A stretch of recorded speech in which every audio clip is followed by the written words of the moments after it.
In this lecture we will going to start throttling calorimeter. Last class में हम लोग देखे थे सेपरेटिंग कैलोरीमीटर क्या होता है। इस क्लास में हम लोग थ्रोटलिंग कैलोरीमीटर के बारे में स्टडी करेंगे। फर्स्टली है कि थ्रोटलिंग कैलोरीमीटर हम लोग क्यों पढ़ते हैं, इसका यूज क्या है। तो हम लोग इसका यूज है कि जब स्टीम में जब ड्राइनेस फ्रैक्शन आता है, as we note at various type of steam, wet steam, dry steam, super heated steam. तो हम लोग सेपरेटिंग कैलोरीमीटर पढ़े थे जहाँ पे ड्राइनेस फ्रैक्शन हम लोग वेट स्टीम का निकालते थे। तो यहाँ पे थ्रोटलिंग कैलोरीमीटर है। तो थ्रोटलिंग कैलोरीमीटर में हम लोग वेरी ड्राई स्टीम का ड्राइनेस फ्रैक्शन फाइंड आउट करते हैं। तो हम लोग थ्रोटलिंग कैलोरीमीटर में जब स्टीम ड्राई होता है उस केस में हम लोग ड्राइनेस फ्रैक्शन का वैल्यू फाइंड आउट करते हैं। ड्राइनेस फ्रैक्शन क्या होता है, हम इसको x से डिनोट करते थे, है ना। It is the ratio of dryness fraction is the ratio of mass of vapour steam to the total mass in the sample. तो आज हम लोग पढ़ रहे हैं थ्रोटलिंग कैलोरीमीटर में हम लोग किसका स्टीम का निकालेंगे। जब स्टीम ड्राई केस में हो उस केस में हम लोग ड्राइनेस फ्रैक्शन का वैल्यू निकालेंगे with the help of throttling calorimeter. इसे हम स्टडी करते हैं। पहले देखते हैं डायग्राम के बारे में, समझते हैं इसका वर्किंग क्या है, प्रिंसिपल क्या है। तो डायग्राम में देखिए यहाँ पे लगा हुआ है main steam pipe. Main steam का जो पाइप है, यहाँ से क्या आएगा, यहाँ से स्टीम इनलेट होगा। स्टीम इनलेट होगा तो यहाँ पे स्टीम यहाँ से अंदर पास करेगा और यहाँ पे प्रेशर गेज लगा हुआ है। फंक्शन ऑफ प्रेशर गेज क्या है, जो स्टीम आपका आ रहा है इनलेट के स्टीम पाइप के थ्रू, यहाँ पे प्रेशर गेज क्या करेगा, उसका प्रेशर का वैल्यू मेजरमेंट करेगा, मापेगा। नेक्स्ट है थ्रोटल वाल्व लगा हुआ है। तो हम लोग पहले समझना है थ्रोटल वाल्व क्या होता है। थ्रोटल वाल्व में क्या होता है, एंथैल्पी क्या होता है, एंथैल्पी का वैल्यू आपस में बराबर होता है। और थ्रोटल वाल्व में क्या होता है, प्रेशर ड्रॉप हो जाता है। यहाँ पे क्या है, प्रेशर ड्रॉप होता है।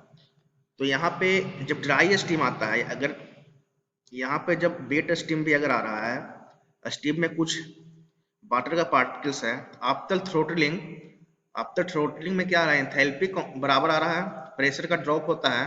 तो यहाँ पे क्या होता है, जो ड्राई स्टीम है वहां पे सुपर हीटेड स्टीम में चेंज हो जाता है। ये जो स्टीम है after throttling becomes super heated. जब स्टीम थ्रोटल वाल्व से पास करेगा तो स्टीम ड्राई रहेगा, वो सुपर हीटेड स्टीम के फॉर्म में चेंज हो जाता है। क्यों होता है, क्योंकि वहां पे एंथैल्पी का वैल्यू इक्वल होता है और प्रेशर का ड्रॉप होता है। दैट्स भाई dry steam becomes super heated. और स्टार्टिंग में यहाँ पे प्रेशर क्या है, P1 है, और आफ्टर थ्रोटलिंग प्रेशर क्या है, P2 है। क्योंकि प्रेशर यहाँ पे चेंजिंग आया है, थ्रोटल वाल्व में प्रेशर कम हुआ है। तो यहाँ पे देखिए क्या लिखा हुआ है, the sample of steam. Sample का मतलब हो गया जो उसका मास है स्टीम का, एट प्रेशर P1। स्टार्टिंग में जब मेन पाइप स्टीम पाइप से जब इनलेट आ रहा है तो वहां पे प्रेशर कितना है, P1 is taken from main pipe. Here is a main pipe. The steam is pass through the throttle valve. Here it is throttled. Throttle का मतलब होता है there is no change in enthalpy and pressure drop. The pressure before throttling is measured by pressure gauge. जो throttle valve का पहले वाला जो pressure है वो किसके थ्रू मेजर होगा, प्रेशर गेज के साथ, जिसका प्रेशर का वैल्यू क्या है, P1 है। And pressure after throttling is measured bye manometer. Here is the manometric tube. ये क्या है, मैनोमेट्रिक ट्यूब है। जो मैनोमेट्रिक फ्लूइड इसमें है, ये जो ग्रीन कलर का है, कौन सा है, मरकरी फ्लूइड है। इसको हम क्या बोलेंगे, मैनोमेट्रिक फ्लूइड। जो ग्रीन कलर का इसमें शो हो रहा है वहां पे क्या है, मरकरी है, जो एक टाइप का फ्लूइड है जो मैनोमीटर में प्रेशर मेजरमेंट के लिए हम लोग यूज किए हैं। The thermometer reads temperature of steam after throttling. ये जो थर्मोमीटर लगा हुआ है, दिस इज द थर्मोमीटर। ये क्या करेगा, आपको टेम्परेचर को मेजर करेगा। After throttling steam become super heated. ठीक है। तो यहाँ पे क्या दिख रहा है, यहाँ पे जब जो मेन स्टीम पाइप से आपका जो स्टीम इनलेट आ रहा है, उसके बाद क्या, जो स्टार्टिंग में जो स्टीम आएगा उसका प्रेशर हम मान लेते हैं P1 सिंपल का, तो प्रेशर गेज के थ्रू मेजर करेगा। उसके बाद वो स्टीम थ्रोटल वाल्व से जब पास करेगा, पास करने के समय क्या होगा, वहाँ पे एंथैल्पी कांस्टेंट रहता है और प्रेशर में ड्रॉप आता है, जिसके कारण वहाँ पे जो ड्राई सैचुरेटेड स्टीम है वो सुपर हीटेड स्टीम में चेंज हो जाएगा। वो इसका मतलब हुआ कि वहाँ पे प्रेशर भी कुछ चेंजिंग आया थ्रोटल वाल्व के थ्रू। तो पहले प्रेशर था P1, उसके बाद प्रेशर हो गया P2। और यहाँ पे देखिए जो हम वेसल लिए हैं, चैम्बर लिए हैं, दो तरह का। This is the outer chamber, this is the inner chamber. जब यहाँ से पाइप के थ्रू इनर चैम्बर में स्टीम आ रहा है, तो स्टीम क्या करेगा, इसका डेंसिटी बहुत कम होता है, तो फिर से डिफ्लेक्ट करना स्टार्ट कर जाएगा और इनर चैम्बर से होते हुए आउटर चैम्बर में आ जाएगा। तो यहाँ पे आउटर चैम्बर में फिर यहाँ पे एक मैनोमीटर लगा हुआ है। मैनोमीटर का फंक्शन क्या होता है, प्रेशर को मेजर करता है, ठीक है। तो प्रेशर को मेजर कैसे करेगा, मैनोमीटर में पहले से मरकरी का फ्लूइड है, जो ग्रीन कलर से आपको दिखाई दे रहा है, ये पहले से इसमें है। जब यहाँ पे जब सुपर हीटेड स्टीम जब मैनोमीटर में इनलेट करेगा, तो यहाँ पे क्या करेगा, इस पोर्शन को डिफ्लेक्ट करेगा, तो धीरे धीरे क्या करेगा, आगे बढ़ता है। तो दोनों का हाइट निकाल लेते हैं, तो यहाँ से यहाँ तक एच आ गया। तो मैनोमीटर के हेल्प से हम लोग प्रेशर P2 को फाइंड आउट कर सकते हैं। उसके बाद जो स्टीम आपको बच जाता है, जो मैनोमीटर में स्टीम जाने के बाद जो आपके पास लेफ्ट स्टीम बच गया, वो स्टीम नीचे आकर जो आउटर वाल्व है उसके एकदम बॉटम पोर्शन पे आकर एग्जॉस्ट स्टीम के रूप में बाहर निकल जाता है। तो यहाँ पे क्या है, आपने क्या देखा कि यहाँ पे जब थ्रोटल वाल्व क्या कर रहा है, यहाँ पे ड्राई स्टीम को सुपर हीटेड स्टीम में चेंज कर रहा है, और मैनोमीटर के थ्रू क्या हो रहा है, प्रेशर का मेजरमेंट हो रहा है। और पहला प्रेशर का मेजरमेंट कहाँ पे हो रहा है, प्रेशर गेज के थ्रू P1, और मैनोमीटर के थ्रू हम लोग P2 जो प्रेशर है उसको मेजर कर रहे हैं। तो ये था आपका कंस्ट्रक्शन एंड वर्किंग। नेक्स्ट है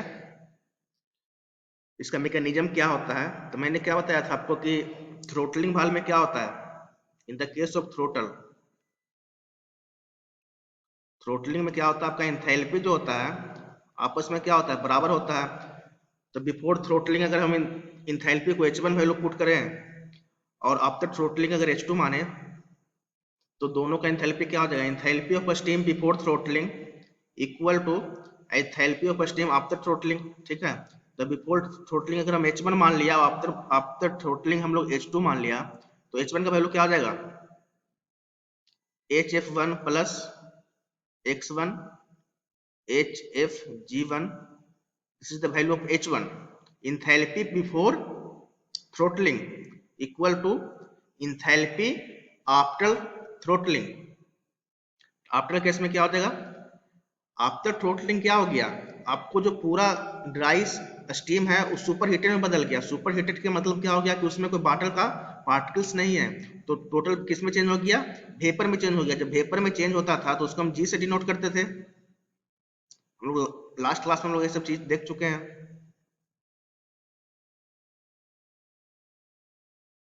T super minus T saturated. तो ये आपका फॉर्मूला आ गया H1 का और H2 का, दोनों का वैल्यू। HF1 क्या है, सेंसिबल हीट है, और X1 क्या है, HF1 HFG1 HG2, ये सब जो वैल्यू है, ये सब वैल्यू हम कहाँ से फाइंड आउट करेंगे, ये सब वैल्यू हम फाइंड आउट करेंगे फ्रॉम स्टीम टेबल। ये सब वैल्यू हम कहाँ से फाइंड करेंगे, steam table, on the basis of pressure. Steam table में दो तरह से वैल्यू निकलता है, on the basis of temperature and on the basis of pressure. तो ये जो वैल्यू है HF1 का, HFG1 का, HG2 का, ऐसा वैल्यू कहाँ से हम फाइंड आउट करेंगे, स्टीम टेबल की हेल्प से। क्योंकि अब HG2 का वैल्यू होगा क्या, प्रेशर वहां पे चेंजिंग आया था, और HF1 और HFG1 इसका वैल्यू क्या था, दूसरे प्रेशर पे आया था, है ना। क्योंकि बिफोर थ्रोटलिंग का प्रेशर कुछ और था, आफ्टर थ्रोटलिंग का प्रेशर कुछ और है। तो दोनों pressure on the basis of respective pressure हम लोग इस वैल्यूज को फाइंड आउट करेंगे और इक्वेशन में पुट करेंगे, तो हमारा वैल्यू क्या आ जाएगा, जो वैल्यू अपना है x1, हम यहाँ से x1 निकाल लेंगे। हमको निकालना भी यही था, ड्राइनेस फ्रैक्शन। x1 क्या है, ड्राइनेस फ्रैक्शन है। तो इस वैल्यू को हम लोग इस इक्वेशन से, जो आपका इक्वेशन है, इस इक्वेशन में पुट करके हम लोग x1 का वैल्यू को हम लोग फाइंड आउट कर सकते हैं। तो ये था आपका किस तरह से हम इक्वेशन को इक्वेट करके स्टीम टेबल के हेल्प से हम लोग वैल्यू को फाइंड आउट कर सकते हैं। इसका कुछ लिमिटेशंस है। फर्स्ट लिमिटेशंस क्या है, it can not be used if steam after throttling does not become superheated. अगर थ्रोटलिंग के बाद स्टीम सुपरहीटेड नहीं होगा तो वहां पे इस केस को हम लोग यूज नहीं कर सकते हैं। जिसका लिमिटेशंस में आ गया, क्या फर्स्ट आया कि जब थ्रोटलिंग हम करेंगे तो थ्रोटलिंग के बाद स्टीम अगर सुपर हीटेड स्टीम में चेंज नहीं होता है तो हम इस प्रोसेस को यूज नहीं कर सकते हैं। नेक्स्ट है, it is not possible to find X को dryness fraction for very wet steam. अगर स्टीम वेरी वेट हो, स्टीम अगर वेट हो, वेट कंडीशन में हो, इस प्रोसेस को हम लोग यूज नहीं कर सकते हैं ड्राइनेस फ्रैक्शन को फाइंड आउट करने के लिए। तो वेट स्टीम कौन से डिवाइस के थ्रू फाइंड आउट होता है, किस कौन सा प्रोसेस लगाना पड़ता है, हम लोग लास्ट क्लास में देखें, सेपरेटिंग कैलोरीमीटर। ठीक है।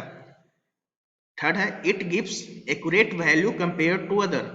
जो लास्ट क्लास में हम लोग देखे थे सेपरेटिंग कैलोरीमीटर, जो वेट स्टीम के लिए था, on the basis of that अगर कंपेयर करें तो थ्रोटलिंग कैलोरीमीटर है, इसमें इसका वैल्यू क्या आता है, उससे मोर एक्यूरेट आता है। जो आपका लिमिटेशंस थे। तो हम लोग इस क्लास में क्या देखा कि थ्रोटलिंग कैलोरीमीटर होता है, उस डिवाइस के थ्रू हम लोग ड्राइनेस फ्रैक्शन का वैल्यू किस तरह से फाइंड आउट करते हैं और किसके लिए फाइंड आउट करते हैं। तो आपको क्वेश्चन अगर एग्जाम में आ गया तो आपको डायग्राम बना के उसको डिटेल एक्सप्लेन करना है। So thank you.